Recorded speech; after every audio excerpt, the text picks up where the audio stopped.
Good evening, everyone. This is the regular meeting of the Arts and Culture Commission. Today is Thursday, November 20th, 2025. Madam Recording Secretary, please take roll call. Commissioner Russell, Here. Commissioner Wu, Here. Commissioner Lopez Guerra, Commissioner Hernandez, Here. Commissioner Ochoa, Commissioner Peña Marin, Commissioner Bermejo. Present. Thank you. We have quorum. Thank you. Seeing a quorum, this meeting is officially called to order. Please rise for the Pledge of Allegiance.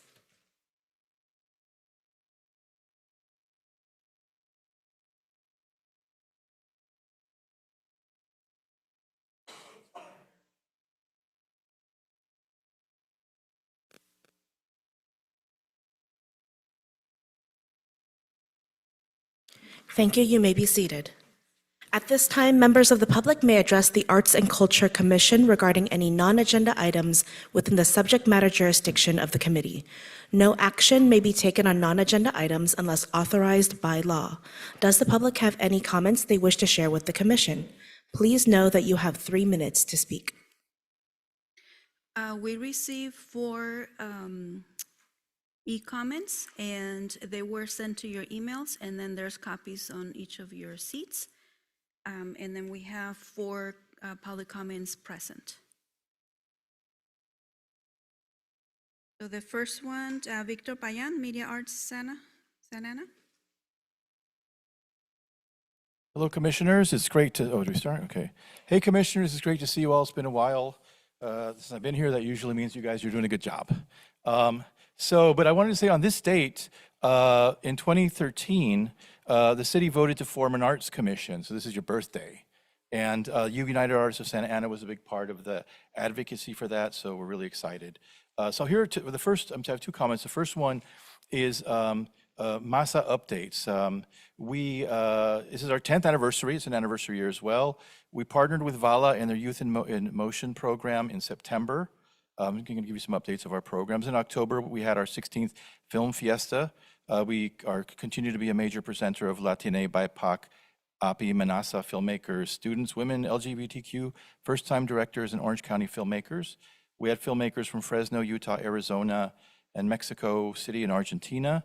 And special guests included Chicano film legend Pepe Serna, who was in Scarface, Buckaroo Banzai, and lots of other films.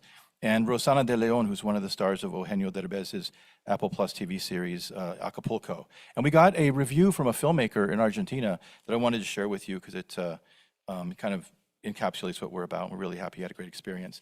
So the OC Film Fiesta is one of those festivals that arrives without noise, but stays with you forever. It's an intimate, welcoming festival with a huge spirit and an even bigger heart. From day one, I found a team driven not only by passion, but by kind of human warmth that is rare in the festival world. At the helm are Victor Payan and Pocha Peña, who don't just run the festival, they build community. They make you feel welcome from the very first moment, always attentive and always present. That energy flows through the entire staff, creating an environment where filmmakers can genuinely share, learn, and connect. The curation is exceptional, diverse, thoughtful, and deeply committed to new voices. It's a festival that embraces originality, freshness, and perspectives that expand the cinematic language. Their selection celebrates innovation and artistic risk, making it a unique home for independent cinema. OC Film Fiesta opens doors to new narratives, new aesthetics, and filmmakers seeking that first space where they can be truly seen. It understands that the future of cinema lies not only in industry, but in creativity, artistic honesty, and personal storytelling. I leave deeply grateful. OC Film Fiesta won my heart, and it is definitely a festival I hope to return to. And we have several other events coming up, and we have on tomorrow, we have a Noche de Música mutual aid and community event, which is part of the Fall of Freedom Festival. And on December 6th, we have our first Palabra Book Fest with Matt Cedillo and El Martillo Press. And then we will be starting a Santa Ana Multimedia Institute program, SAMI, to teach intergenerational people how to use media arts to do citizen journalism, documentaries, social media commentaries, and more. Thank you.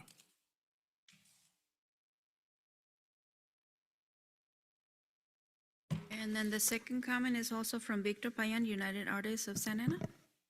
All right, this is United Artists of Santa Ana. We all wear multiple hats. So dear Santa Ana Arts Commissioners, this year Arts OC, the City of Santa Ana, and United Artists of Santa Ana submitted a proposal to the CAC Cultural Districts Program to designate historic Main Street as a California Cultural District.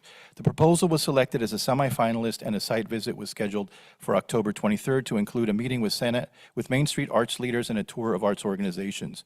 A few days before the visit, we learned that Alicia Rojas was mobilizing people to protest the meeting and was preparing a letter to the CAC to shoot down the proposal. My first response was to request a meeting to hear their concerns. I was told this was not an option. So the difficult decision was made to pull the proposal from competition rather than risk portraying Santa Ana in a negative light. I have obtained a copy of this letter, which was signed mainly by Alicia's clique of friends and family, and having read it, I want to call the Commission's attention to the fact that it is based on numerous key inaccuracies and falsehoods. These include, number one, the letter attacks the reputation of Arts OC and asserts that Arts OC was a partner in Downtown Inc.'s famously reviled 2017 proposal to that program. The letter goes to great length to list the failures of that proposal. The problem is, it was Grand Central Arts Center, not Arts OC, who was a lead partner on this 2017 proposal. To infer any relationship between the 2017 proposal and this one is nonsense. It must be noted that John Spiak, who was a signer on the letter submitted to the CAC, was director of Grand Central in 2017. It is alarming that he would put his name on a letter assigning blame to Arts OC for a proposal that his own organization was a lead partner on. This one substantial error alone delegitimizes Ms. Rojas' letter and raises concerns about how this issue was presented to the signers for support. The letter, number two, the letter falsely misrepresents the proposal statement regarding UASA's involvement with the organizations mentioned. In her letter, Ms. Rojas shows, quote, several organizations listed as partners or collaborators have never worked directly with United Artists of Santa Ana. This is a misrepresentation. What the proposal says is, quote, United Artists of Santa Ana's members have worked with numerous organizations in the district, which is true of all the organizations mentioned in the proposal. Ms. Rojas' letter contains too many inaccuracies, aspersions, falsehoods, misrepresentations, and personal attacks than there is time to discuss here, but I wanted to bring this to the Commission's attention to set the record straight and defend ourselves. The letter makes numerous attacks against UASA, and we attest that this stems from Ms. Rojas' ongoing vendetta against UASA and its members since she resigned from the organization and unsuccessfully tried to destroy it in 2013. Since that time, she has engaged in numerous attempts to defame the reputation of its members, including lies, smear tactics, and letter campaigns such as this one. It is my opinion that the purpose of the defamatory letter was to cause reputational and financial harm to its targets. Finally, I want to inform you that we have formed a Historic Main Street Cultural District Steering Committee, and we look forward to interfacing with the City and the Arts Commission as we proceed with the important work of creating a historic Main Street Cultural District. Thank you.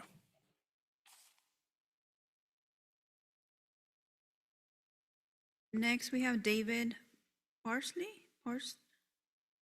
David?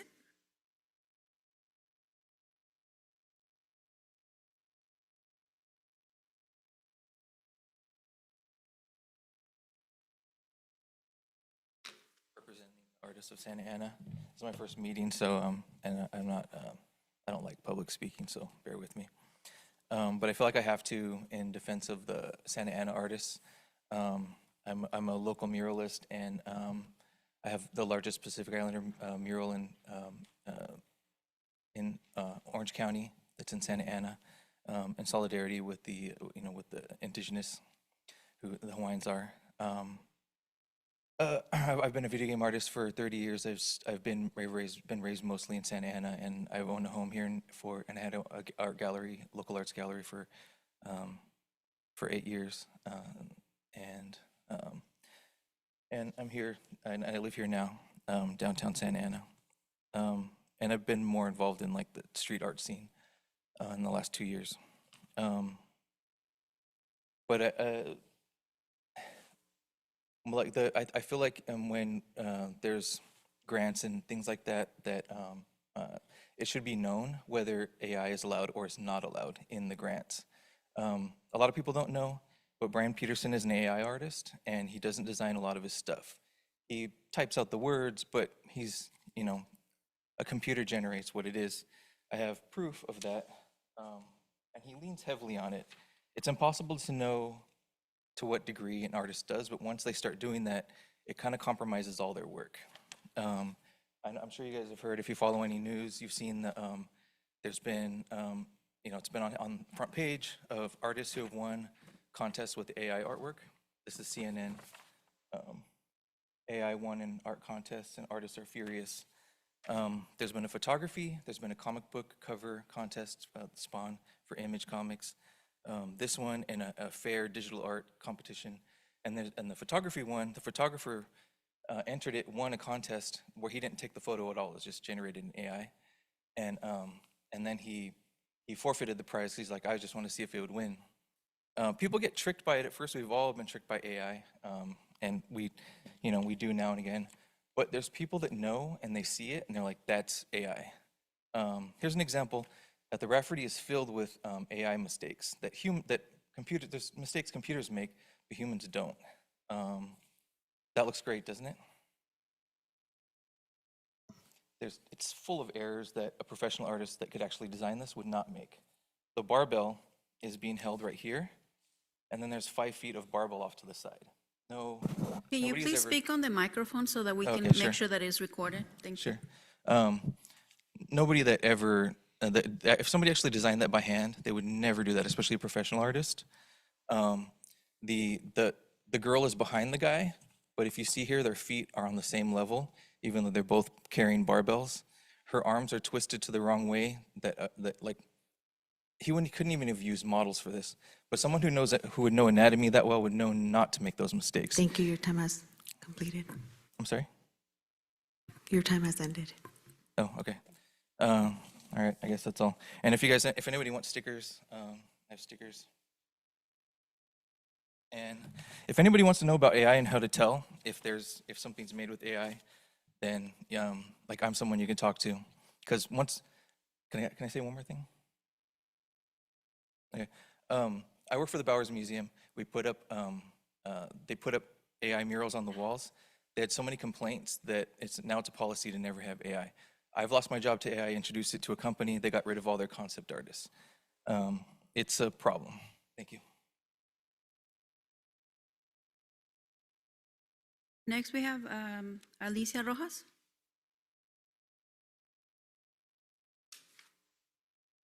Good evening, Commission, Tram, everybody.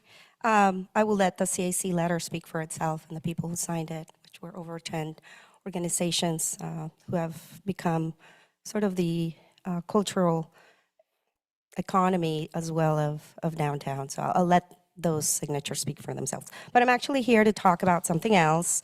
And if you don't mind, if you passing this around. So I received the 3rd contract last night from TRAM at 10:30 p.m. on the restoration grant. And it's really concerning. There's been 3 contracts that have been sent to the 5 winners. So we won the grant, I believe, back in June. We received the first contract in August. This is for the restoration funding that was passed in 2022, and that finally the commission was able to move on it this year, thanks to the city manager's office. The first contract asked us to waive our visual artist rights, our VARA rights, and also our California preservation rights. I pointed this out and sent a big email and got a reply from TRAM saying, my apologies, I sent the incorrect contract. Here's the correct version. Contract number 2 was sent on the same date or the next day. That contract did not have us waive our VARA rights. So I signed that contract. We all did. All the 5 winners did. 4 months went by with absolutely no communication from this body or this staff, right? I spoke to all the grant winners last night and this morning. Various emails were sent asking for status, updates, what's happening. Phone calls were done, never to be returned, not even an email courtesy that things had been delayed. It's a problem, right? When you're asking for a grant that has community engagement. Some of us had a community engagement plan with OSEA, OSHA, different community organizations, El Centro Cultural de Mexico, and we could not fulfill these obligations or these extensions on the community engagement because the timeline was not honored. And we understand that this is the first time the city was attempting this, but even an email through Submittable saying, hey, artist, there's a delay. and a response, even to your commissioners, when your guys are asking staff. There's been no comments from staff for the last 5 months. Last year, this body only met 5 times. So, you know, these are constructive feedback of like, how do we really build an infrastructure here? How do we keep moving forward? So I don't have a lot of time left, but you did get my email. It is concerning that now this third contract that came last night is asking us to waive our visual act rights again on murals that you're not commissioning, on murals that are being restored, and on murals, on some of them who are sitting on private walls.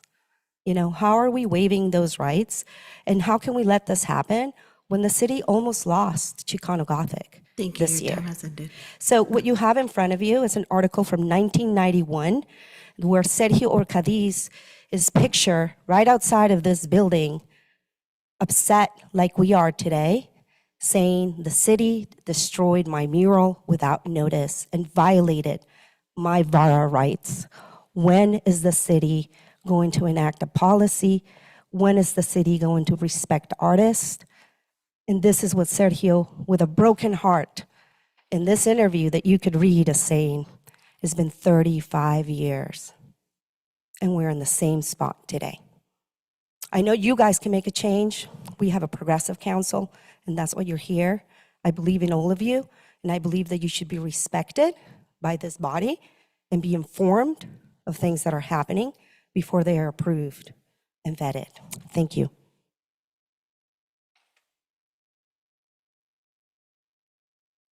We don't have any more. All right, thank you to members of the public for your comments. As a reminder, we're not allowed to address these comments unless they are pertaining to the subject matter jurisdiction of the committee directly or our agenda items. So we'll move on to the consent calendar. This is the time for the commission to consider matters under consent calendar item number 1. Do I have a motion to consider item number 1? I motion. Thank you, Vice Chair Hernandez. Do I have a second? I second. Thank you, Commissioner Bermejo. All those in favor say aye. Aye. Aye. Any opposed? Matter approved by unanimous consent. We have one item under work study session. Please note that there will be no motion or action taken on these items. The first item under work study session is Investing in the Artist Grant 2024 to 2025 grantee presentations. Thank you, Chair Vu. Again, it is my pleasure to introduce these 4 grantees of our signature program, Artist Grant, and they've done a wonderful job as this is wrapping up that cohort. The first one I'd like to introduce is Margot Alaman, an individual artist. Please come up.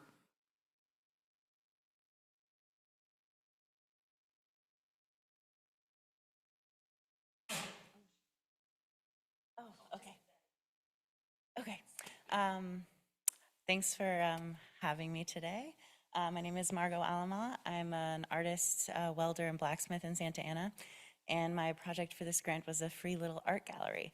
So the idea is it's a small metal cabinet on a pedestal in Plaza Calle Cuatro to encourage people to make art and share it, as well as art supplies on the lower shelf. So you can go ahead and turn. Yeah, so the first item was to get approval. So I worked with Timothy Pagano at Parks and Rec.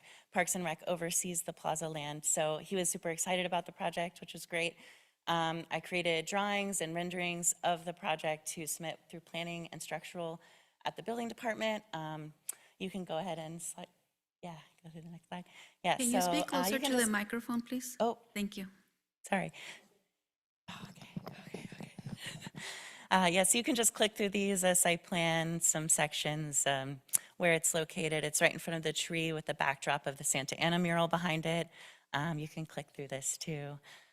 Yeah, you can click through. Yeah. So fabrication, I cut out the sheet metal for the walls, the flat and tube steel for the frame, welded the frame together, painted all the pieces. There's a nice black patina on the exterior. And then I also blacksmithed the handle and hinges for a nice personal touch. The walls are riveted together, and then the wood base is stained, the floors, and also the beams, and then installed the door and roof, and that's the whole thing.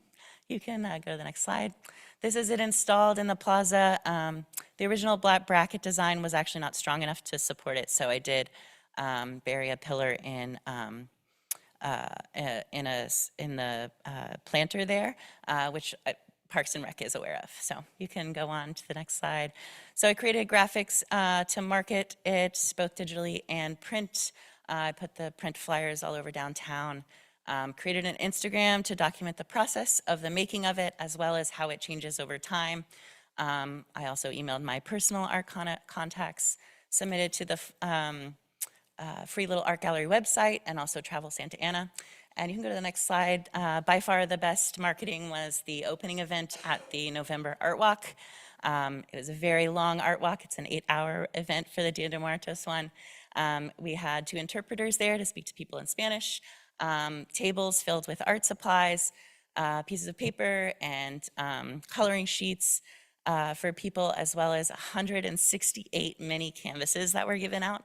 So many hundreds of people came through, including the parents, and at least 200 pieces of art were created as a part of this. It was really lovely to see people interact with the gallery. There were also artists from the Art Walk that put art in the gallery, as well as an artist who had seen it installed and came to the opening just to drop off their zines. You can go to the next slide and we'll see people creating art at the tables throughout the day.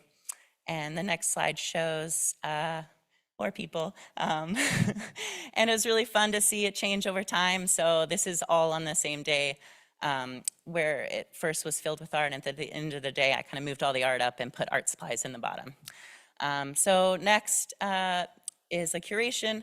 My shop is just a few blocks away from the gallery, so I stop by pretty often, organize the art, make sure everything's cool. There's been no vandalism yet, which is heartening. And then I also do supply drops in the bottom. Part of the grant, I purchase supplies to kind of put in there over time, and I also collect donations of art supplies. Take photos of it for the Instagram, keep people engaged. This is it on the day the new mural was unveiled, which was really cool to see. It's such a beautiful mural, and also just so in line with the idea of everyone creating art, you know, scribbling a parrot on your bedroom floor. Very honored to be in the same space as it. So thank you so much for funding this project. I hope to be at many more art walks, and I hope it keeps going for a long time. Feel free to follow the Instagram or check out the website for more information. Okay, thank you. Wait, Margot, in case any of the commissioners have any comments or questions. Oh, please, yeah. Yeah, it's really awesome, and thank you for your work. I wanted to ask, so what is the process for folks that would want to share their art in your little gallery? Oh, it's open all of the time, so you can just go by, put your art in it, and I'll take photos over time, so maybe you'll see it on the Instagram. If people put their artist Instagram information in there, I'll follow it and promote it through the Instagram.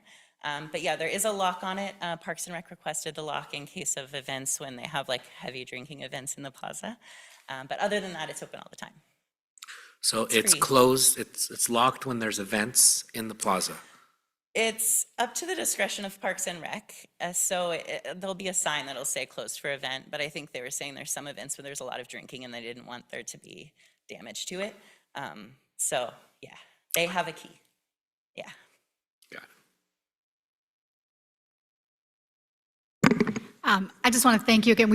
My family and I have already visited, and we're really excited to return. I think it's one of the beautiful parts about it is it's sometimes the artists who get this grant, you know, have a one-time workshop or a series of workshops and sort of has a beginning and end. But I really love that this will be an ongoing addition to the community, and it's very unique. We've never had anything like this, and so just want to honor you know, your inspiration, that you'll be inspiring so many young artists and artistic people in this community. Oh, thank you. That's really nice. I wanted to echo what my fellow commissioner said, but also really highlight this idea that art can be so expensive, and getting into art making your own art can be so expensive and so time consuming. And this idea just lowers the stakes for everyone involved in every way. And I think we can do both advocate for like fair pay for artists and make sure that there's free ways for people to engage with art. So thank you for the work that you do. You guys are so nice. One last one. Quick question. Is it arc or MIG welding that you used for the Oh, getting into it. No. Yeah, it was MIG welded. MIG welded? Okay, perfect. Yes. And then my other question is, do you plan on making more throughout the city or just paused at the moment right now? I hadn't thought about it, but maybe if there's interest, yeah. Yeah, that'd be cool. Yeah, the reason I ask is just like Commissioner Vu has said, is that art is very expensive. And if we're able to get these and, fund it, that'd be a great project here for the city. But thank you again for your contribution. Thanks. Is that everyone? Okay, thank you. Thank you. And next is Backhouse Dance, presented by Nancy Warzer Brady.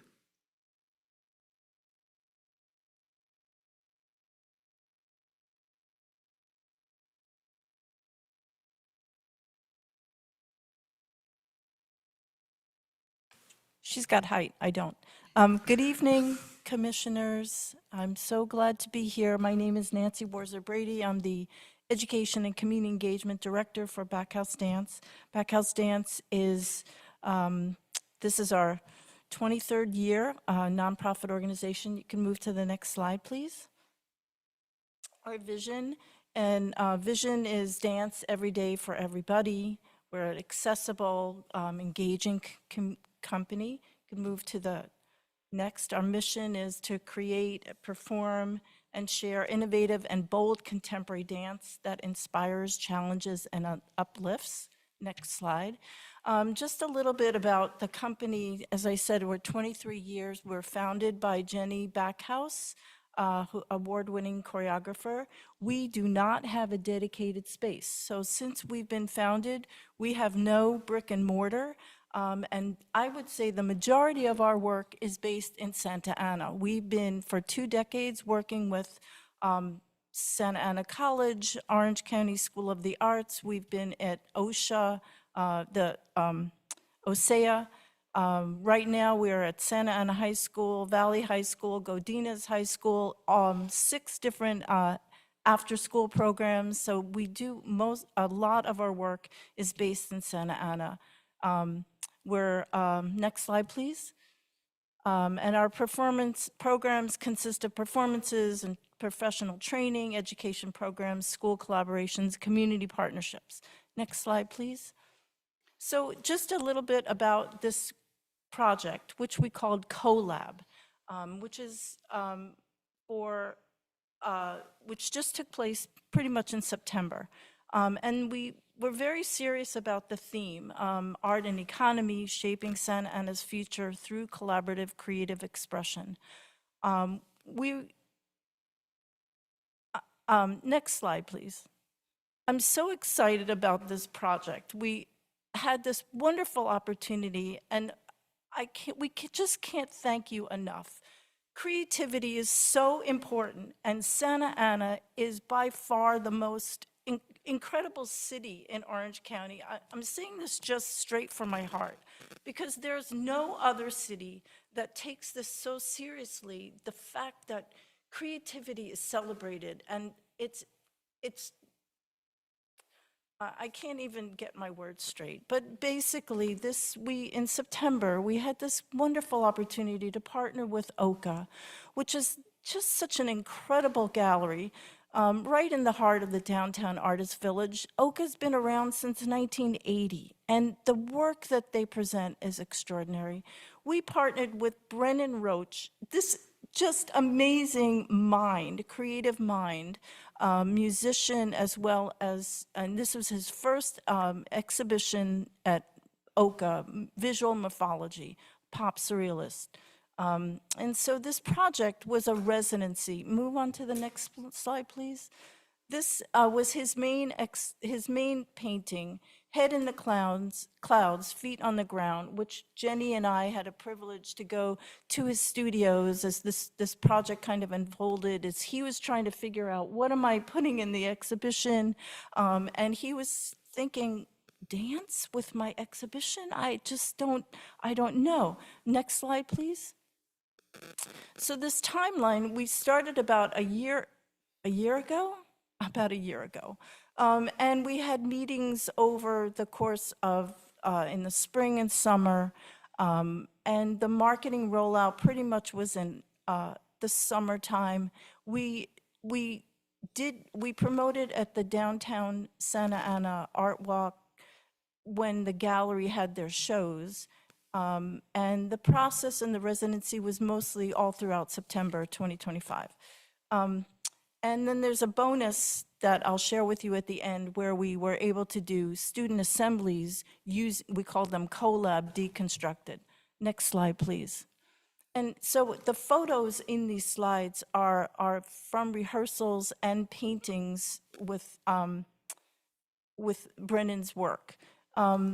Basically, the goals of the program were to connect to downtown Santa Ana, bring more people to downtown Santa Ana, and connect with the creative economy.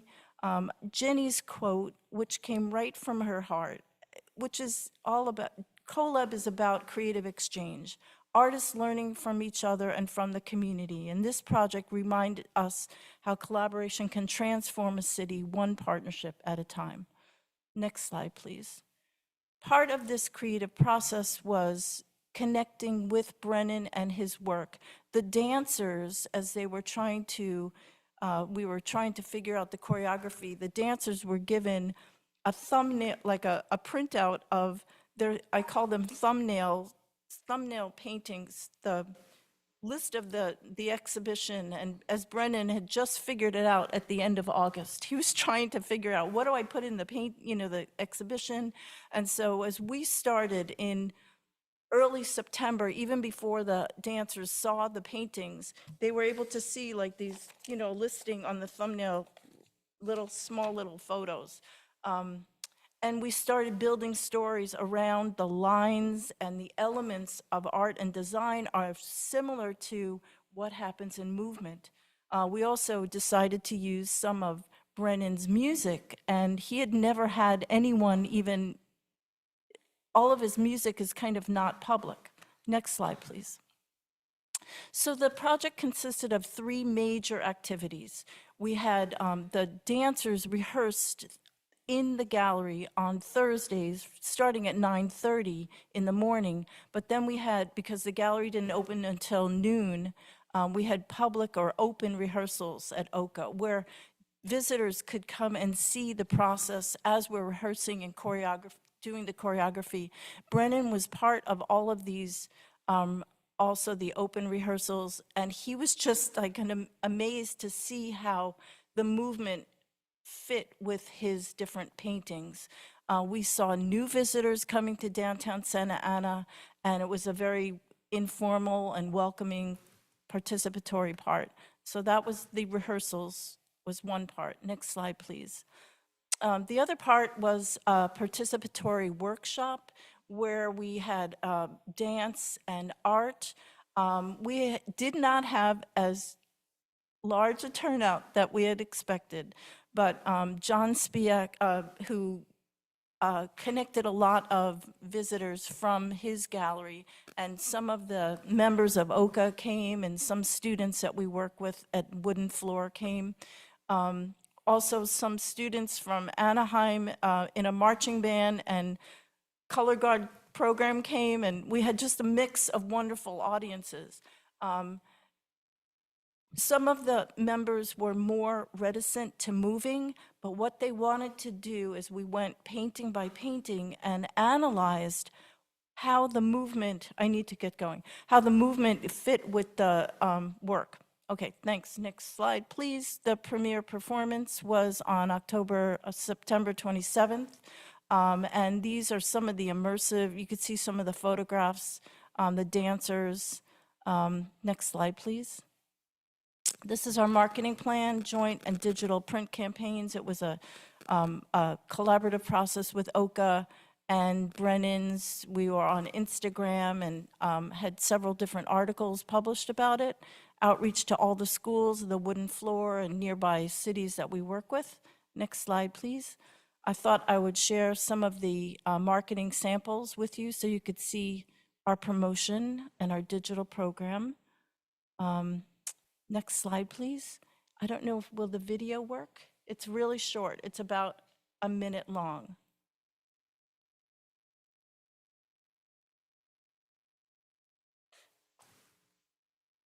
So this was taken, this is during rehearsal with a track of Brennan's music. You'll have to strange. You'll have to learn. You'll have to learn. You'll have to learn. You'll have to learn. You'll have to learn. You'll have to learn to live. You'll have to learn. You'll have to learn to live. To learn to live in a very strange new world.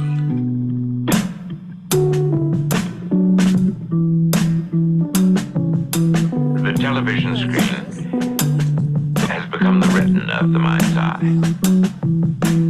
Yesterdays been holding me back since the other day.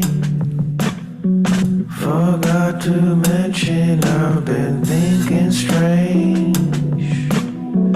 I'm making shit up just to play the game. Yesterday.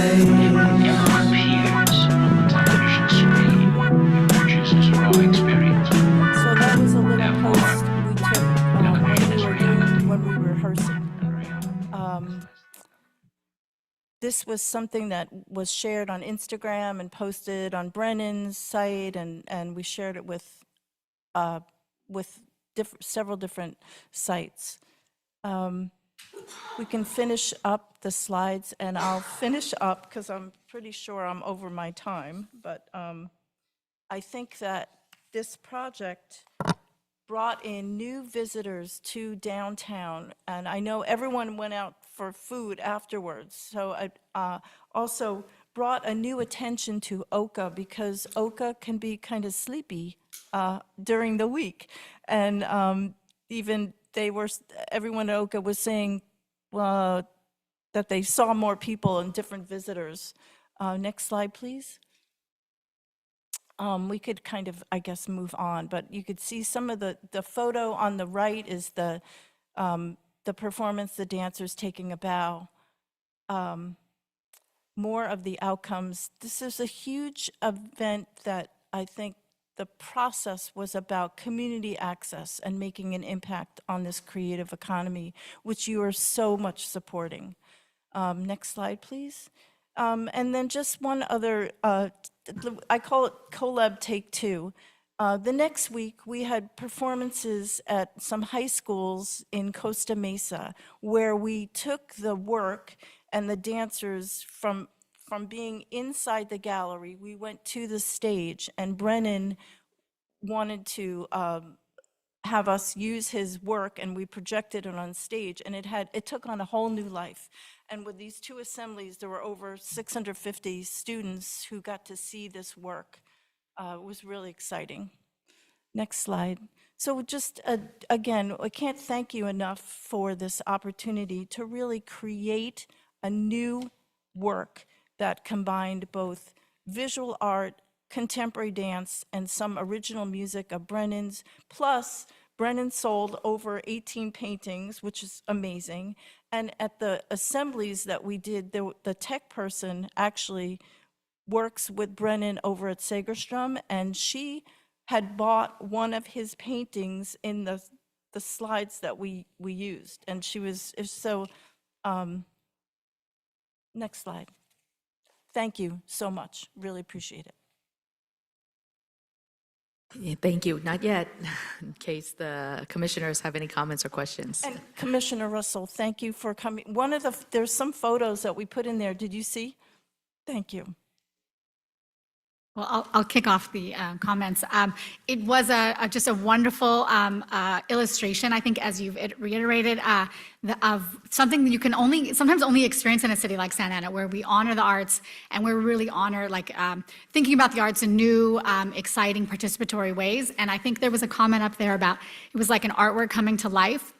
And I'll just share my little wily, rambunctious son, is not likely to sit in a chair and see a performance, but because the art was so much more accessible. The art was all around you, and you became actually a participant in it because you had to move or react, and so I think it showed how art can be something everyone can be a part of. So congratulations on that count, most of all. Well, thank you.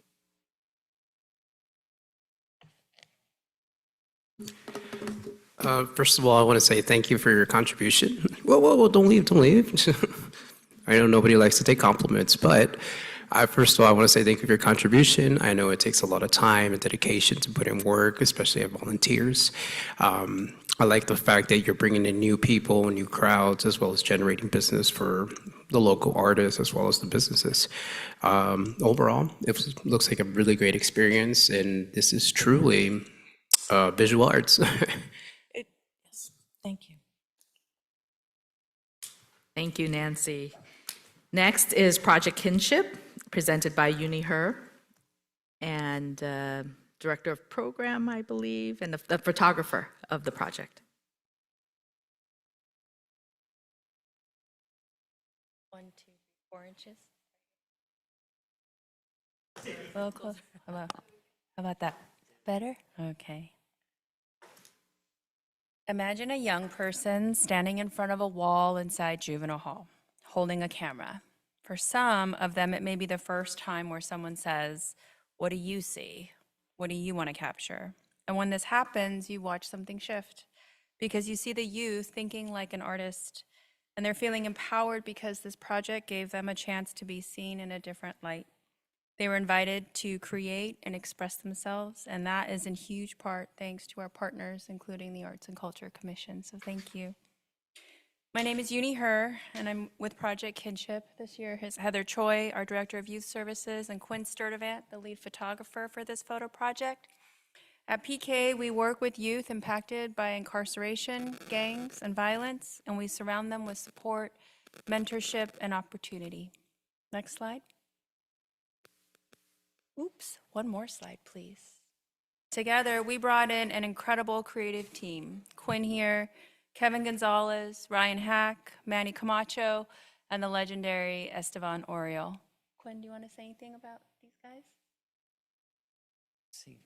So these are all very talented people. Kevin and Manny work very closely together in the fashion world. So they work with brands like Louis Vuitton and Nike and are constantly on call with them. And Esteban is probably one of the most famous photographers in, say, like the gang community. He's really well known for being able to go into neighborhoods that most people can't go in with camera gear and get the respect and get the photos that he's able to share with the world. Thank you. And we know this to be true. Oh, next slide, please. Young people heal when they're seen. They grow when they're given a voice, and they thrive when they're invited to create.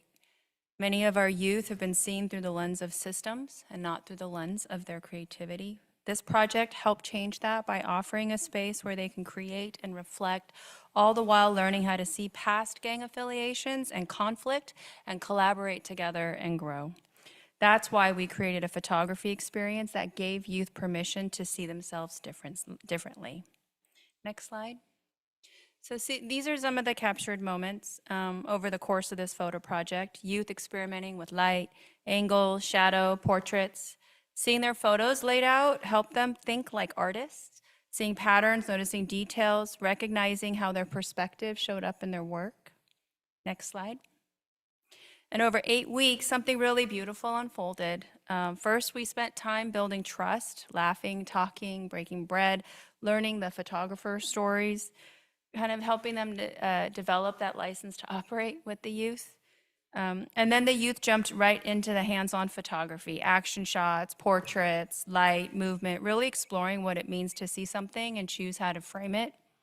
And midway through, Esteban Oriol joined us and brought this masterclass energy, showing them how to honor culture, community, and authenticity through a camera, and has shared his own personal lived experience while reviewing the youth's photography over the course of the project. And here's what we got to experience. When you hand a young person a camera, you're not just giving them a tool, you're giving them agency. You're saying your perspective matters. And for a lot of youth, this wasn't just the first time they were holding a DSLR camera or posing in front of one for that matter.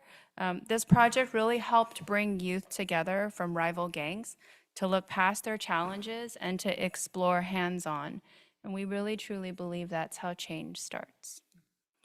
And now, something we're really incredibly excited to share. On Saturday, February 7th at the Centora Arts Building on Santana Art Walk, these young people will have their first photo gallery exhibit.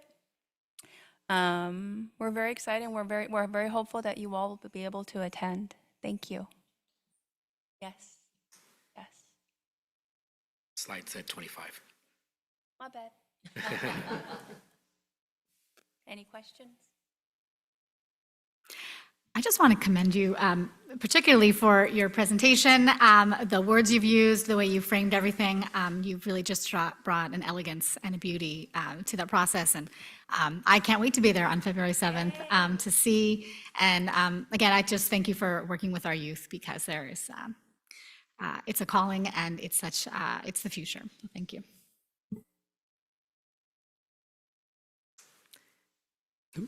I just want to say thank you again. I know it's hard to break into the art field and to have actual like hands-on learning and to just have that opportunity to actually explore it and do it. It's huge, especially in our youth. So I just want to say thank you for really empowering our youth, especially in the kinship program. So thank you. I appreciate it. I wish that we could share all of the photography, but Heather here has just been instrumental in just even being able to get these photographs approved through the courts and the judges, public defenders, who else? The probation, county council. So the photographs that'll be exhibited, I mean, it went through a very, very stringent process to be able to have these revealed to the public. And if you notice, even on the first slide, it's a working title because the original title that we had submitted for the grant application got denied after the fact. So we're very excited. It'll be a meaningful event, I think, for all of us. Yeah, you know, Project Kinship is just, you know, a leader in the field of, you know, of working with At Promise youth and, you know, folks that are in, you know, the game or trying to get out of the game or got a foot in, foot out type of thing. And yeah, I you know, spoke with some of those youth that are doing murals and at a recent event at Centennial Park. I think it was a Chicano festival. Yeah. Yeah, and you know, just kind of hearing from them, and then being able to let them know, you know, there's opportunities, you know, for future sponsorships to be able to, you know, to help y'all, you know, see your dreams, you know, become reality is you know, it's like something that, you know, that they were excited about, and I'm excited to, you know, be able to support and fund that kind of work, and so, you know, it's great that y'all were able to do that. I have a question. Do you have so you had some pictures that you were not able to get approved? I mean, like, I wish there was a way that we could show you, you know, even just like Quinn and our lead staff that hold these groups. I mean, Ray's been holding the groups for 13 years, I think, right? And this one particular group of kids that, you know, do come from different neighborhoods, and to see them engaged, you know, like holding the camera, these guys showing them how to teach them about thirds and just looking within the camera lens, and then you know, those pictures we can't show because of their faces.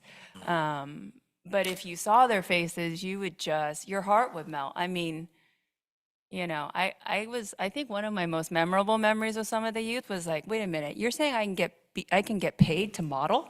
You know, like just having that idea of being able to potentially earn a living doing something creative, to see that light bulb go on, and to know like they're holding a piece of equipment that someone like a Quinn or like an Estevan is like literally showing them, hey, I mean, I have lived experience. I've, been in your shoes before. Quinn here even, I mean, you can share if you want. I don't know if you're comfortable with that or not. No, it's okay. Go ahead. Yeah, so actually, 3 out of the 5 artists were in the same units that we were actually doing the program in. Ryan, in the building, Ryan Hack actually spent a majority of his childhood there.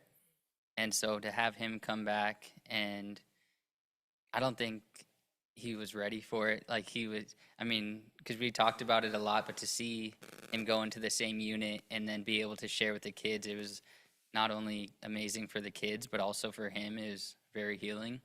And then to be able to teach the kids his craft that he's been making a living and supporting his family on was really something special. Yeah, thank you so much. Yeah, it's just, incredible work, and part of what I think we've been trying to do more of as far as how do we address criminality or like errant youth, and studies after study shows that we can't over police our communities, through gang injunctions or other things, that just puts them in a slippery slope towards being stuck in that. And so art, culture, and passionate people like yourselves that are giving yourselves, and I know that there's very heartbreaking stories of people that you could not save from themselves, that you could speak at length about, but that we can speak about those that we could save and can look at as examples of how you're able to get people away from that life and in towards being productive members of society. That I'm sure that's worth so much. So thank you so much. Yes. One more comment for myself, sorry. I so deeply respect the work that Project Kinship does, and for the amount of time that you all have been doing it as well. It brings together so many things, like intergenerational bonding, healing over, for multiple generations at once in a creative, literally creative way. I just so respect the work that you do and cannot wait for the next stuff that comes out. Thank you. Appreciate it. Thank you so much, Project Kinship team. And finally is Dance Music Initiative, presented by Brian Chang.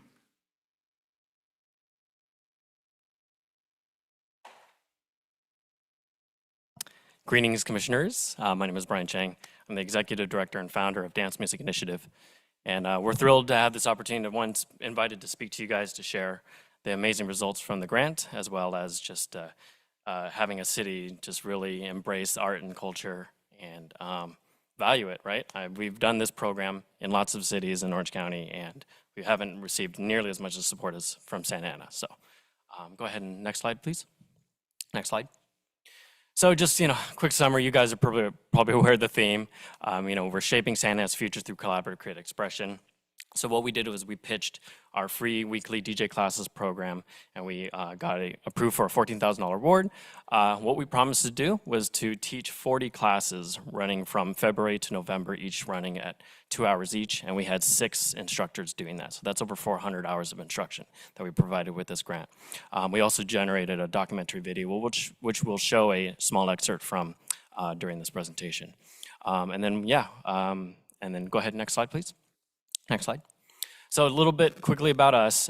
We've been around since we were formed as a nonprofit in 2016, but we've been actually teaching these classes and providing these arts education services to the community for free since 2010. So we've been at this for 15 years.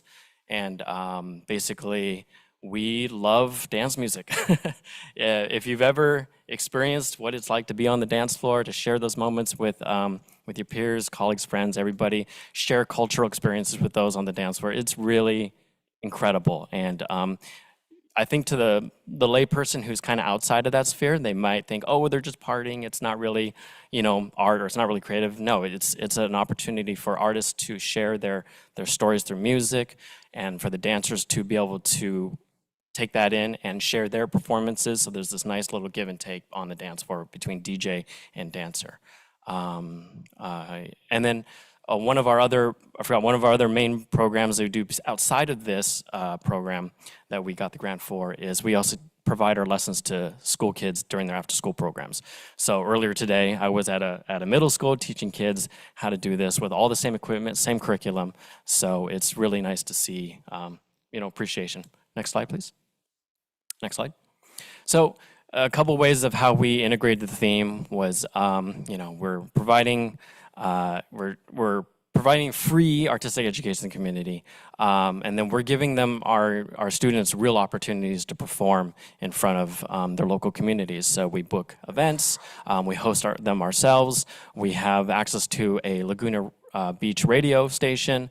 There's lots of different ways that people can directly apply what they've learned in our classes and share it with their communities in a formal dance scenarios or just kind of casual video projects that they put online. And then a lot of our programming in the past has been at Santa Ana. And so, when it comes to the classes or the dances. Next slide, please. So what our outreach mainly consisted of was we blew up this year. We got way more attendance than we've ever had before, so word of mouth was very strong. The people who came and took our classes were very excited and wanted to share it with their friends, like, oh my God, because music is social and so is dance. So we got a lot of promotion from our students. Of course, we created Facebook events, Facebook stories and posts, and then throughout the program, we filmed kind of what their experience was at the class. And so go ahead, please click on the part 1 link. This is the documentary video that we generated. Hopefully it works. There we go. Great, we're up to date, guys. That's not the link. Yeah, try it. Let's see, try it again.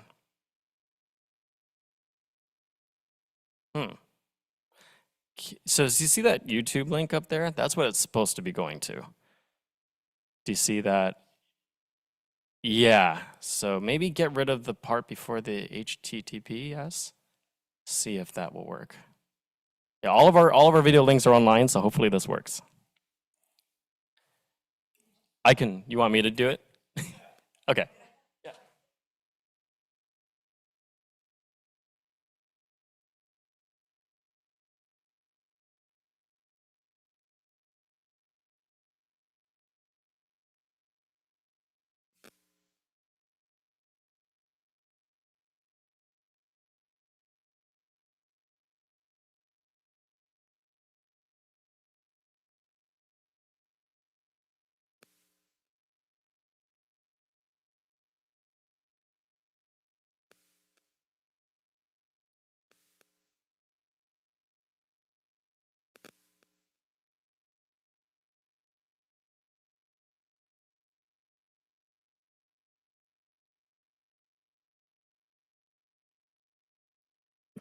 Perhaps you could email it to us all after this?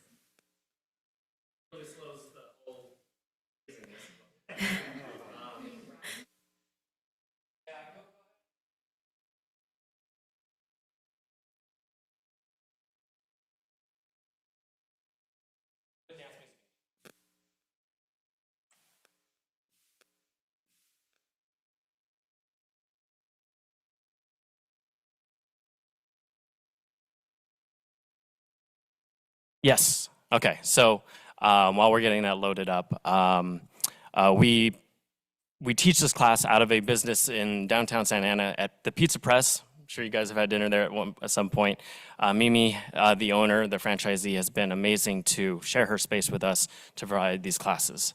So in fact, a bunch of the funding that we received went directly back into her business, so we're supporting Santa Ana businesses with this grant. We provided food. Go ahead and click that one with that one right there, and then make it big. Okay.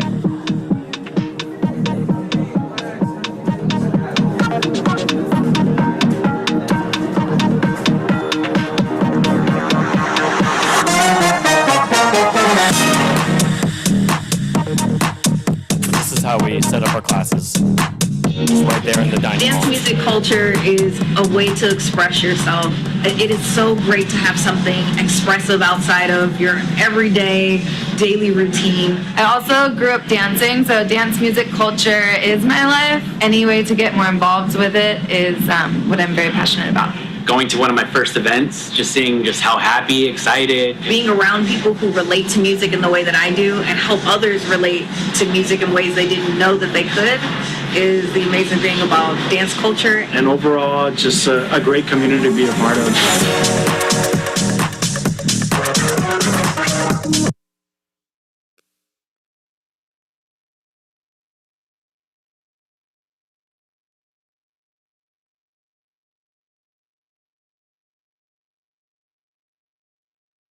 Just opened the doors and the gateways of me to learn DJing. So it's been very much so like a part of my heart and my soul, and I'm very much appreciative of the situation. And I just want to thank the city of Santa Ana for making all this happen and, applying the resources for us to be here every Monday.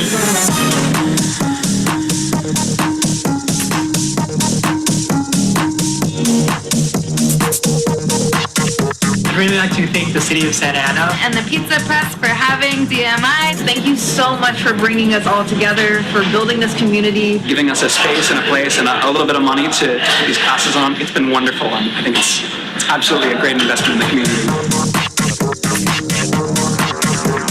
So that's those are all testimonials from our actual students, just sharing their gratitude for the amazing thing that we could, put on in your city. And go ahead. So the outreach video is not public. I have a link to it, and it's in the email. But maybe we move on. Go ahead and click, or go back to YouTube.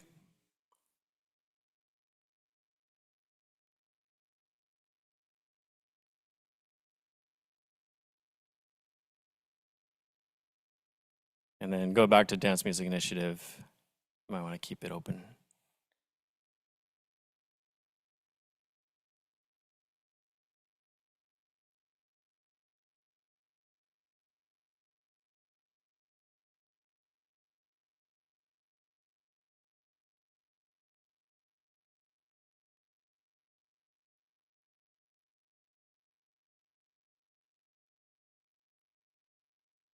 All right, click our profile. The one above it. That works. Okay, and then scroll or go to playlists.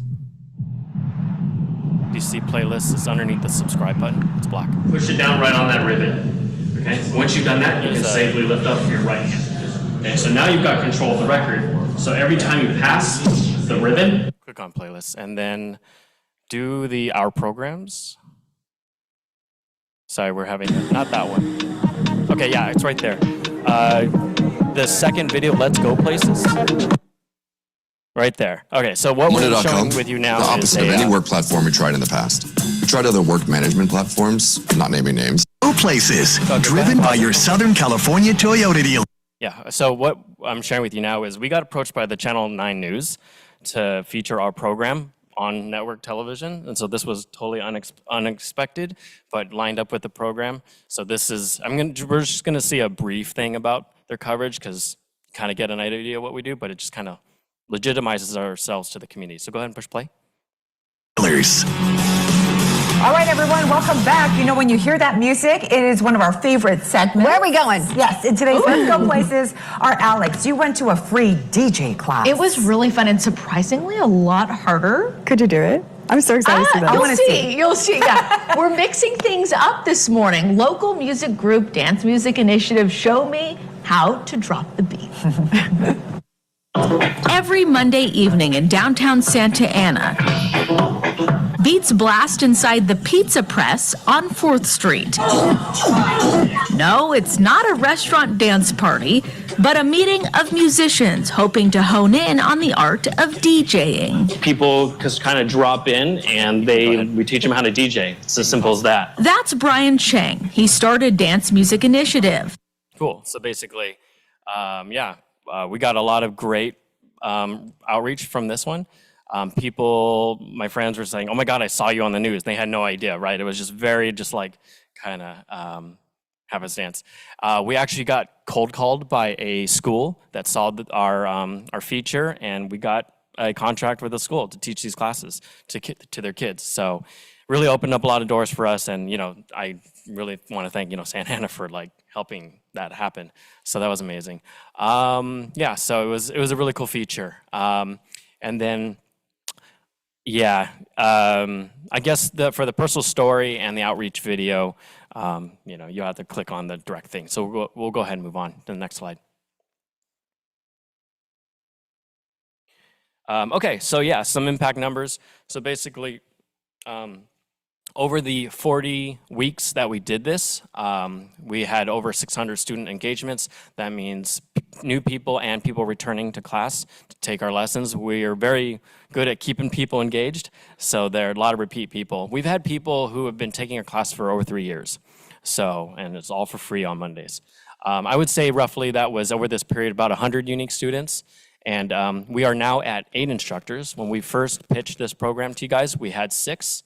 And throughout this program, we got 2 new volunteers to start teaching with us. One of them is a graduate of our program, and another one is actually a assistant principal at another school who found out about what we do and was super excited just to kind of give back, right? Very passionate about DJing and the culture, and so now he's teaching with us. So we're up to 8 teachers now.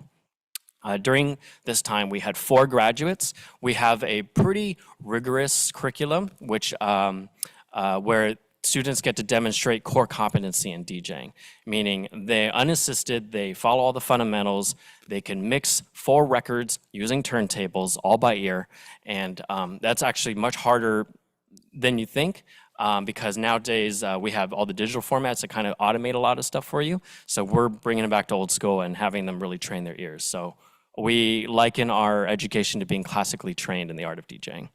And so we then take those students and those graduates of the program and we book them for various gigs all around. And about 3,900-ish of those dollars that we received from Santa Ana went directly back into the city through the Pizza Press, through a lot of parking fees, and some help us out with some merch for the teachers and the students. And then we get a lot of students from all over Southern California. People are driving to us from like Santa Monica, Riverside, San Diego. We have a very wide reach and pull, and so a lot of people are coming to Santa Ana to enjoying this thing, and it's they keep coming back, so they like something. All right, next slide, please. All right, so a little bit about how we spend the money. About 50% of it went to the teaching artists, those 6 teachers before the 2 extra volunteers. Some of them went to Santa Ana businesses, some marketing, and so on. Gear breaks all the time, so we had to fix some stuff, so it helped us out with that. And then, all the paperwork too. So go ahead, next slide. So hopefully with your guys' support into 2026 that we're able to continue providing this program at the level that we were able to, and we can continue with everyone's education all the way through. So thank you.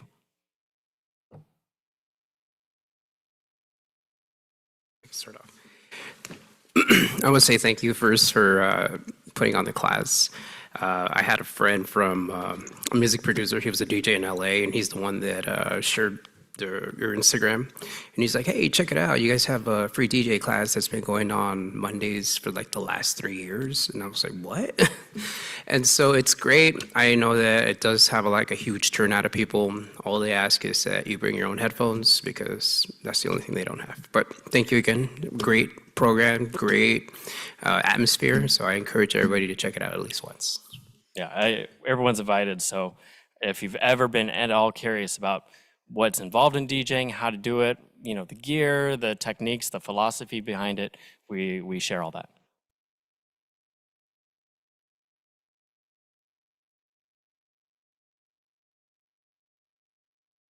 Well, on that note, I was actually about to say, watching the videos and listening to your presentation, one of the first things that I thought in my head was, wow, I really regret not joining DJ Club back in high school.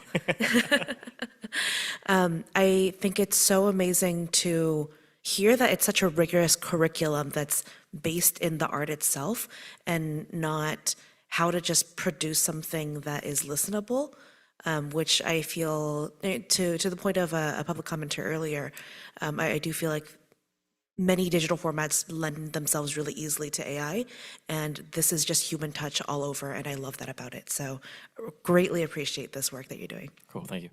You mentioned DJ Club in high school. So I'm wearing actually the DJ Club shirt from Godinez where we taught a couple years ago. So we got to share that with a high school here in Santa Ana. And then before that, we were teaching in Santa Ana middle schools for 5 years. DJing specifically, yep. Bringing turntables, hauling it all myself. And the cool thing was the culminating event at the end of the program was they got to DJ either their school dance or a performance or something like that. So it's like these kids get to be celebrities, they get to be shown that this art actually does something, and it could lead to career opportunities or at least, side hustle. So it's kind of just opens their eyes like, who does that? But at the same time, a lot of the Latino communities have family members who are DJs too. So they go like, oh, I get what you do now. You know what I mean? When they're talking about their uncles or whatever. So you can tell that this community in particular is very strong when it comes to just like, getting people together to dance and to share art. It's beautiful, Coda. I just want to share that the vibe is just, it's packed. When we go by on Monday nights, there is not a place to sit because everyone's there, everyone's moving around. I love the last time I went to visit, you introduced me to a celebrity DJ. I didn't know who he was, but and he really downloaded a lot of information, a little over my head, but it was really exciting to see, again, the pull that you have, the expertise that you're showcasing. And I think the other big piece here, particularly for this grant, is, for anybody who's not familiar with a lot of the protests that happened on that street because of the streetcar. And the businesses who, really heartfelt came out and said, this streetcar has devastated us economically. And I think you've shown a model of how the arts can be a way, because I know there's a lot of concern that the arts can gentrify, right? And I want to acknowledge that, but it's a way that the arts can also, revitalize businesses. And I just love that you've partnered with that particular business in that particular area and that you bring this life every Monday night to the community. Cool, thank you. Thank you, all presenters. That was very well done.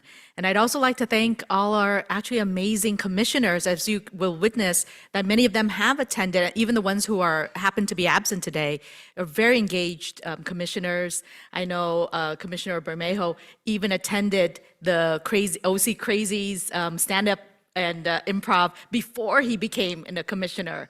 So even being engaged before, and all of you attending, Commissioner Russell obviously brings her whole family, and Jose being involved in organizing some stuff too. So amazing. Thank you for being so engaged. That's it. All right. Thank you, everyone, for those amazing presentations once again. At this point, we're going to move on with the agenda. And so does staff have any comments they wish to share with the commission? Yes.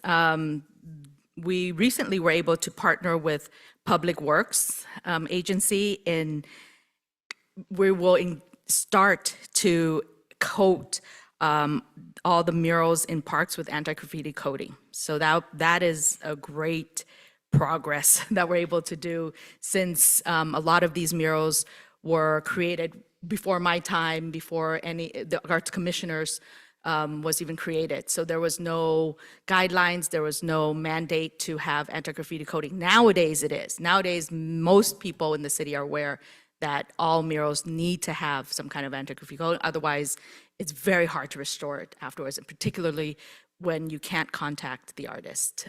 Some of them moved away or passed away or whatever it is. So that's a great, great initiative that we started. And the second thing is I want to report out about, or just update you on the the very successful Sister City mural unveiling, which happened this past Saturday, even with torrential rain. I was so amazed at how many, I was very surprised how many people showed up. We had almost 150 people show up in this pouring rain. Luckily, with the generosity of the Frida Cinema, at the very last minute, we asked if we could use their theater to host the programming part. Initially, we are going to have it outside, but obviously we couldn't do it with all the equipment and water. That didn't mix very well. So Frida was so generous, allowing us to borrow their theater for a few hours. Next slide, please.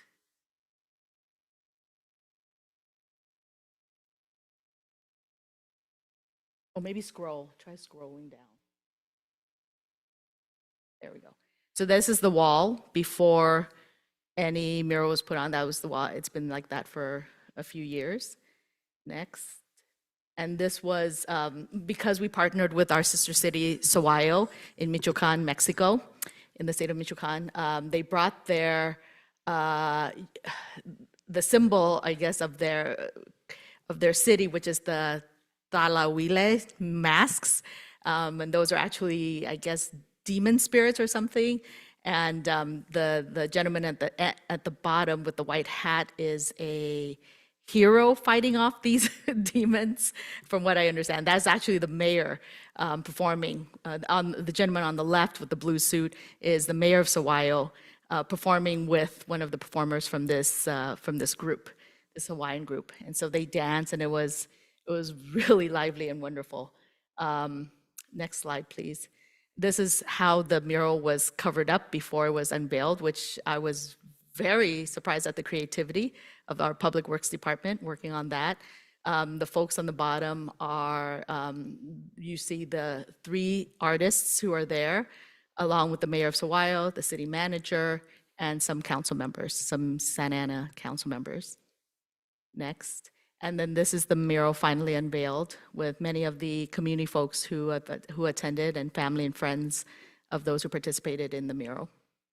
And as you can see, the mural itself is huge, but it also has a lot of different symbolism and Easter eggs in there. The left side, so because we are sister cities, so it's 2 sisters meeting together and creating together. If you can see the artwork in the middle is they're drawing together. So they're creating something new with the 2 cities and creating art. And a lot of different symbolism. I wish we could have some kind of panel or something pointing out all of it. But it, along with honoring past ancestors and the Tlahuile, which is the symbol of another symbol of Sahuayo. San Joselito, who is the patron saint of Sahuayo, was very important to them. Next to that is Cristo Rey, which is a monument similar to the Jesus statue in Brazil. And then on the right side is Santa Ana. So it has our water tower, the Virgin de Guadalupe, which is the patron saint of all of Americas, skateboarding and lowrider culture, which is endemic to Santa Ana, the oranges. So all these little, the girl on the left is wearing huaraches, which are manufactured predominantly in Sahuayo, the sombrero, and on the right, the girl is wearing more like Vans sneakers and skateboarding, the parrot, if you can see. So if you take time to look at it, all these little things, and of course, the, what is that tower again? Spurgeon, yes, the Spurgeon clock made out of Legos, which is very American. So it's just, and of course, the butterflies that migrate from North America down to South America, and all of it, so I think it's just a true, like, coming together, working together, cooperation, unity, all of that, and it was a really nice wrapping up of this project. That's all. Oh, sorry, yes, and this is as they were creating it on the wall, on the lifts, you can see the 3 artists on the right. So you can see how huge this mural is.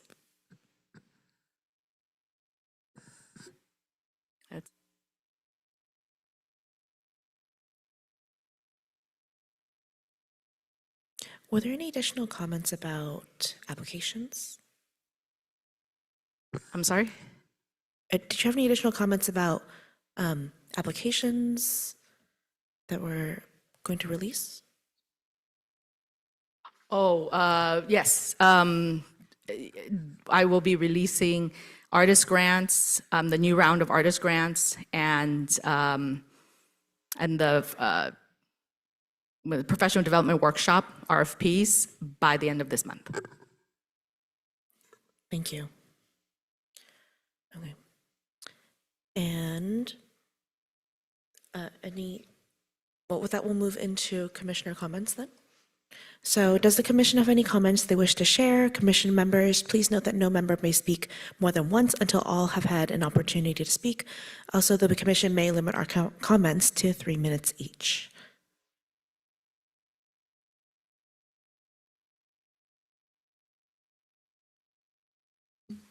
Okay, I'll start. So, just a few things. I want to thank everybody from the city for showing up last Saturday.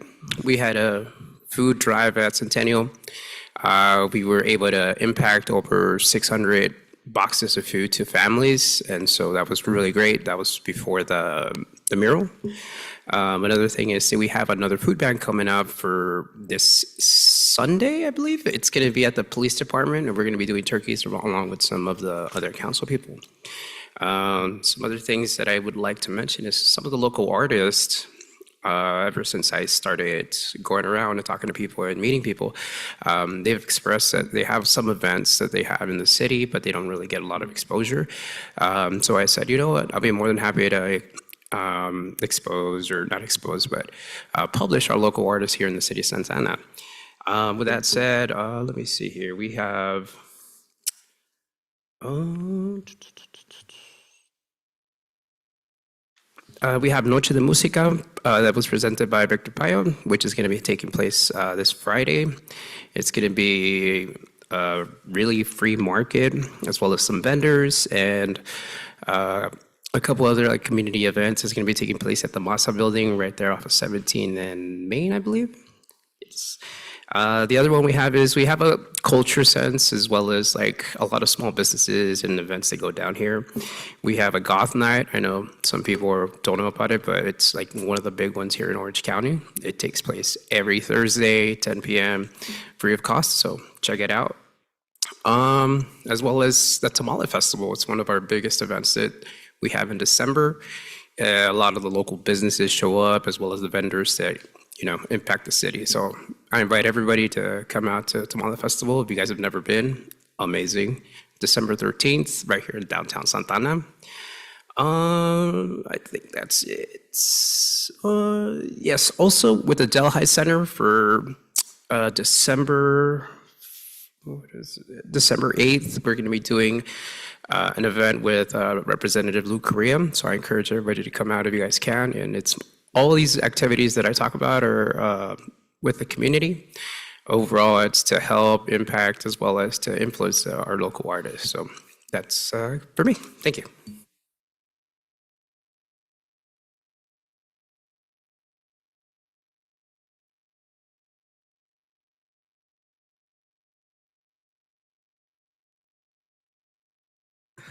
There's a lot of stuff, so I'll just try to be brief, as brief as I can be.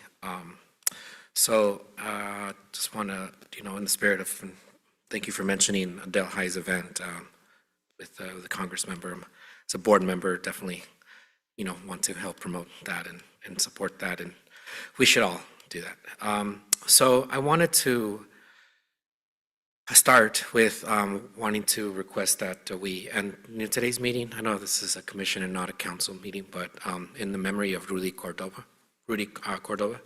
So, so much to say about him, but again, lots of things to mention, but Rudy was a founding member of Viva la Vida, and I worked with him originally when I was part of the El Centro Cultural de Mexico and Noche de Altares, and, he was one of the founding members of that event. So, which is to say that he was one of the pioneers of of the Day of the Dead Festival as is currently celebrated here in the downtown on 4th Street, and started from, just a few altars to just the tens of thousands of people that now attend our events. So, my heart goes out to his kids and to all of the people that loved him, and and he'll forever be in our hearts as a visionary and a person that represented art in Santa Ana so beautifully and gracefully. So, I was happy to attend the unveiling of the Sister Cities mural. It was pouring, a California monsoon, which is just a light rain in some parts of the world, So it was just really great to see the people from Saguayo and the cultura being shown, and just shout out to the artists from Saguayo that came out, and I got to talk with him a little bit about the process, and apparently the other person that was supposed to help out was not able to do it in the end. So that was interesting to find out that it was just 3 instead of the 4. But in any case, let's murals up there. It's beautiful. It really represents both cultures, and so that's the positive thing I'll say about that. So these are the more challenging things on my agenda. Or my comments. So the AI art allegations or claims, problematic for sure. But it is a question that we're going to have to grapple as a society, as far as, AI is a part of our lives. We use it to write emails nowadays. We don't even know who, the emails, we are receiving from our colleagues are, really what they intended to say or not. And so it is with art, there's going to be some level of art that will use AI, whether it's poetry, whether it's written, editing, literature, etc. And so I don't have an answer for how to address it, other than I want to promote and uplift original art, as perhaps we'll call it. That is my goal on this commission. And so, moving forward, we need to be better to just identify that and support and promote artists that are doing original art, i.e. non-AI, down with the robots. So for all sorts of reasons, climate change, related, energy related, it's just not the business. But it's here to stay. I always go to events, and for whatever reason, arts and culture commissioners don't get the love and recognition that I think that we deserve. Like planning commissioners get a lot of love. I don't know, Mike, I don't know if you could take that up with the higher ups, just to make sure that from here on, henceforth, when I am recognized in public, I is referred to as Vice Chair Hernandez, Our commissioners are servant leaders. So, no, but yeah, if we're going to be attending, it would be good to have our names be said. I think that's important for public events for the city. There's conversations about having better minutes, attaching emails, having better notes. I mean, as I say, don't use AI. Now we have AI that can take notes of these meetings. And so, I would encourage us, in our limited staff capacity, to do as much as we can to employ best note-taking so that folks' comments are adequately represented. As there were a lot of comments today, they should be adequately represented, as in previous emails, and our minutes should be reflecting of those things. I do hope that we can streamline the process of getting murals to the finish line once approved, not taking months, to get the contracts going. I'm not sure what happened in particular to the murals that were stated earlier, but yeah, at the very least, if the process got stalled, communications about, hey, if it's stalled, it's in the works, like it's going to take some time, I think would be helpful to make sure that folks are kept abreast about where that is, and and also that we're protecting the rights of artists, in as much as we can. I think it's important. And lastly, this item of the cultural art district. So, You know, I remember speaking to it previously when I went to Sacramento and attended the meeting and, you know, seeing how exciting it would be for Santa Ana to be potentially labeled a cultural art district. Not really understanding how the process worked and, you know, how you went about it. As it turns out, you know, there's got to be a partnership between a nonprofit and a group of, you know, artists and the city.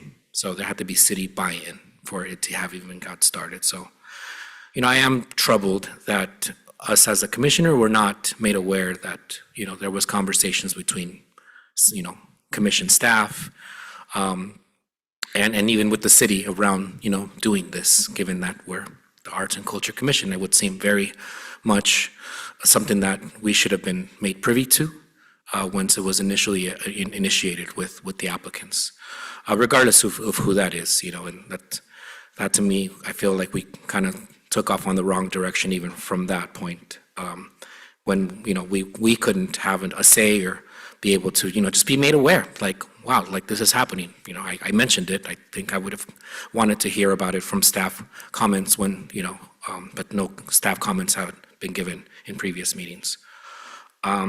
You know, there should be a better process of vetting and verifying the accuracy of the application, especially when the city of Santa Ana is tied into it, which, you know, as a commission, I think that entails me.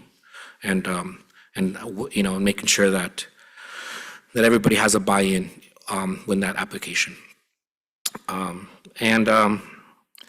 know, it appears that the applicants, you know, already had issues with the application in 2017. You know, we just received an email from John Spiak, you know, director of Grand Central Arts Center, that in short, you know, and I quote, similarly this year again, Grand Central Arts Center was again listed. He's talking about how he mentioned to the applicants before that it was problematic the way that they mentioned their names without checking in with them first. You know, and so he's saying that it was again listed in the proposal without our consent. The first time we became aware of the submission was when Victor contacted me to invite me to a meeting at Bowers Museum with the CAC. As before, we reiterated our concerns about this lack of transparency and misrepresentation, both to Arts OC leadership and to Victor. Patrick O'Brien, director of Arts OC, acknowledged our concerns as well as concerns of other local artists and cultural organizations. And he informed them that Arts OC decided to withdraw the current proposal and to reestablish a more transparent and inclusive process for future submissions. So I don't want to beat a dead horse, but it very much seems like this process was flawed from the beginning. And that given, you know, the sensitivities, you know, that arose from the last time the application was submitted, it would have been of utmost importance for the applicants to make sure that they checked in with people that they were going to name drop in the application so that they could prevent it, you know, from this situation now where they had to withdraw the application. So I look forward to being able to have a cultural art district in the future, but with the buy-in of this commission, and, you know, and with the full transparency of that it deserves, and the buy-in of, you know, those that are named in this application in the future. So thank you so much, and have a happy Thanksgiving holiday.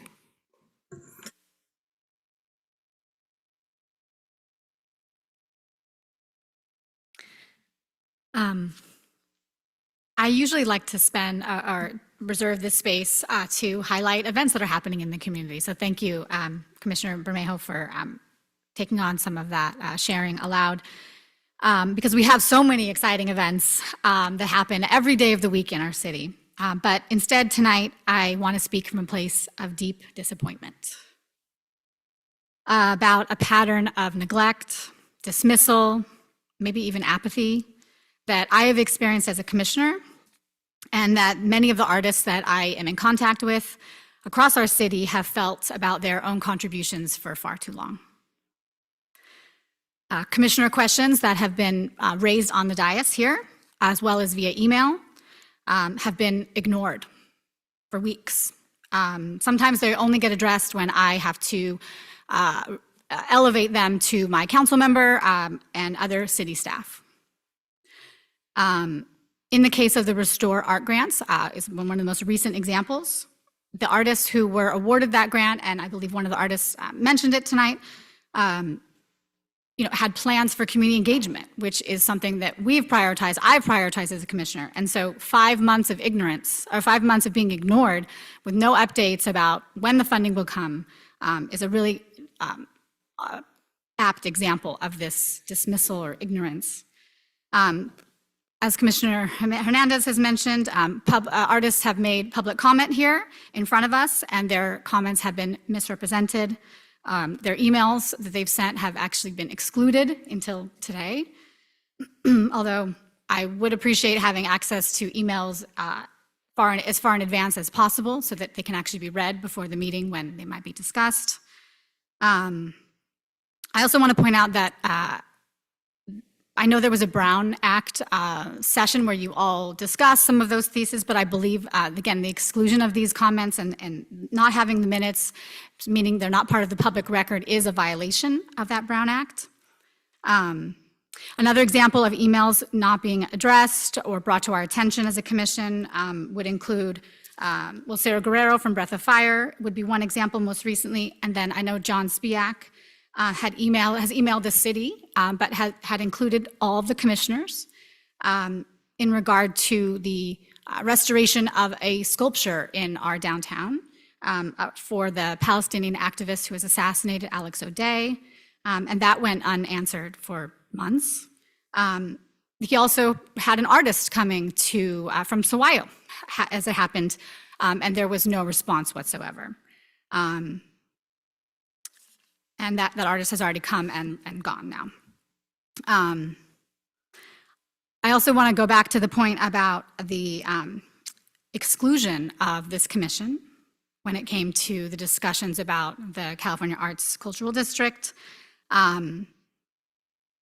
Even when it was raised on the dais that there was interest in the community for such a partnership, it was never brought to our attention, not even once, that it was being explored, that it was being considered, that certain partners were being involved in the process. And I think this is maybe the most egregious example because it really tarnished our reputation with the California Arts Council, being that it was a repeated offense of exclusion of certain partners. And some of these partners in this case are some of the most revered and most widely respected, most grassroots of organizations who've made really incredible commitments to our community, to engaging with community, to telling the stories of the community, to equity and inclusion. And they were being used as examples of how rich our artistic community is here and how innovative it is, but they were excluded from being actual decision makers in this process in any kind of way. And I am so upset. I actually want to make sure that we hear their names, the names of the organizations that were listed in some of the communications, the correspondence that we were sent. Breath of Fire Latina Theater Ensemble, Grand Central Arts Center, Latino Health Access, and El Centro Cultural de Mexico. And again, these are institutions that have defined in many ways some of the arts engagement that we've had in this city. And so to know that they were cited but not included is so disturbing. And I feel like this pattern illustrates something that's really problematic at a systems level, because it seems like there are some artist voices and artist concerns that do get attention, and then there are others that don't. There are others that are just patently ignored, even though they are incredibly passionate about making our city stronger and better. And to top it all off, now we learned that the city is expecting the artists that we as a commission have deemed best qualified to restore some historic artworks in our city, that they must waive their federal VARA rights in order to engage in that process here in the city, as well as apparently their California preservation rights. So federal and state rights that have been fought by artists, that artists have fought for so that their artworks are not destroyed. And here we are as a city, an art city, or a city that seems to promote the arts, saying that we won't provide the same protection. And I have to ask, how do we expect to attract the top quality artists, which was a point made on this very dais by these commissioners? That was very important to us when it came to the Sawayo mural. How do we expect to attract such talent when we can't provide a modicum of assurance that their artwork will be respected and preserved according to the law.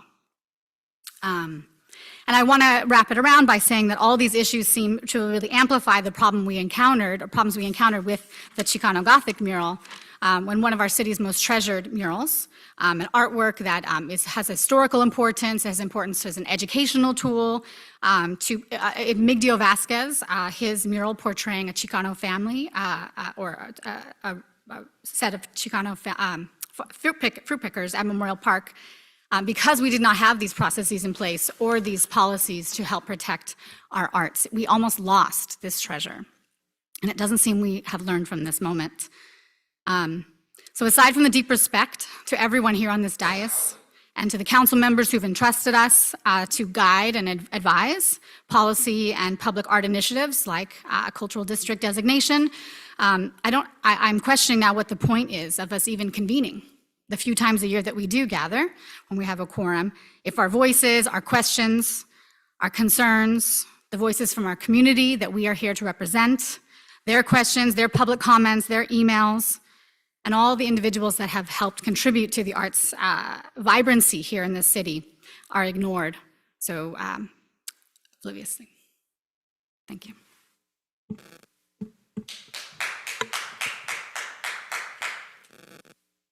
All right, thank you, commissioners, for your comments. And truly, thank you to all the community members, residents, leaders, artists, fellow commissioners, staff who have impassionedly shared their perspectives today, previously, and I know that will continue beyond. I know that all of this comes from a place of wanting to ensure that we continually build toward a Santa Ana in the future that is as equitable as we can for all, through the arts and the cultures that we can really cultivate here together.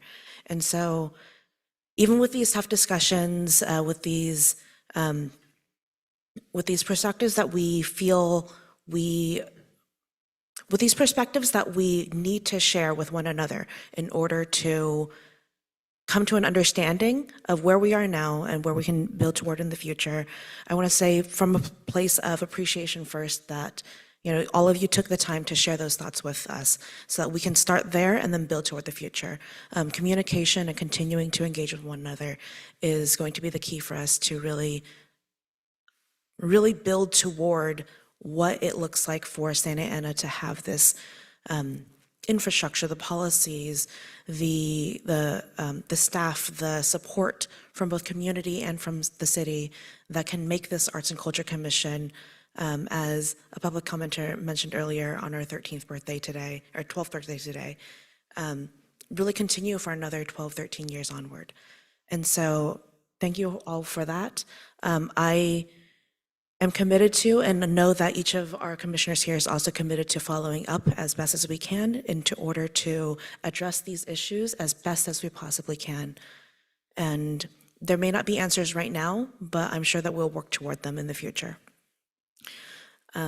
Shifting slightly, I really love the holidays, in particular because of all of the events that happen, all of the small little pop-ups that really showcase the talent that we have locally. And just one event that I just want to highlight for you all is on, I believe it is November 29th, actually, coming up here in Santa Ana, one small grassroots group right now, not really even an organization yet, called the Community Club, is hosting a small business Saturday to really highlight local makers here in Santa Ana. The address is not public. You have to RSVP and look that up to find out for yourself. But yeah, I just encourage you all to really continue to engage with one another in community throughout the holidays and beyond, and really understand that we're all here in Santa Ana together to build toward this better future together. And as a reminder, as tradition, we do typically not have a meeting in December. And so with that, this meeting is officially adjourned. The next regular meeting is scheduled to be on Thursday, January 15th, 2026 at 5:30 p.m. Thank you all. Have a great rest of your year. Happy holidays and good night.